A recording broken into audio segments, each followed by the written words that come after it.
మీ ఇంట్లో భార్యాభర్తల మధ్య ఏదైనా సమస్య వస్తే, నీ భార్య నోరు పారేసుకుంటే, నీ భర్తే నోరు పారేసుకుంటే, ఉద్యోగ స్థలంలో ఎవరైనా వ్యతిరేకంగా నీకు లేచి నోరు పారేసుకుంటే, నువ్వు తొందరపడి మాట్లాడద్దు, మౌనంగా వెళ్ళిపో.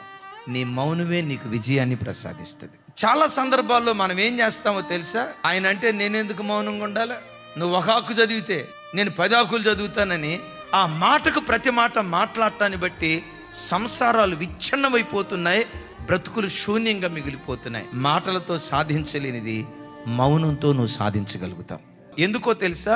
నీవు మౌనం అయితే నీ దేవుడు మౌనంగా ఉండడు. నా కుటుంబంలో ఈ సమస్య ఉంది, నా ఉద్యోగంలో ఈ సమస్య ఉంది, నా సంఘంలో ఈ సమస్య ఉంది, నా వేద్యాన్ని నీకు అప్పగిస్తున్నానని నీ వేద్యాన్ని దేవునికి అప్పగిస్తే శత్రు శాసమే మిగల్చకుండా, ఒక్క విరోధి కూడా లేకుండా అనుకూలుగా దేవుడు నీ కొరకు మార్చటం ప్రారంభిస్తాడు.